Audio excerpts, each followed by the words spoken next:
இந்த வீடியோவில் வாழைத்தண்டை எப்படி நம்ம டேஸ்ட்டாக சமைக்கிறது அப்படிங்கிறத பார்க்கலாம். வாழைத்தண்டை பொறுத்த வரைக்கும் ரொம்பவே மருத்துவ குணங்கள் அதிகமாக இருக்கக்கூடிய ஒரு ஃபுட்டாக தான் பார்க்கப்படுது. வாரத்தில் ஒரு நாள் வாழைத்தண்டு சேர்த்துக்கிறது நம்மளுக்கு ரொம்பவும் ஹெல்த்துக்கு நல்லது அப்படின்னு சொல்கிறாங்க.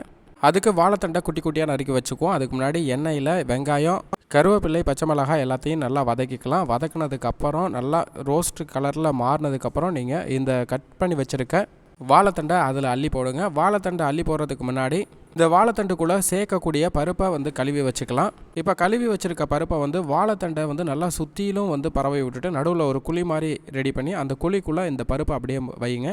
பருப்பை வச்சுட்டு நம்ம ஏற்கனவே கட் பண்ணி வச்சுருக்க வாழைத்தண்டை அந்த குழியை ஃபுல்லாக மூடி விடலாம். மூடி விட்டோம் அப்படின்னா நல்லா டேஸ்ட் எக்ஸலண்ட்டாக வருங்க.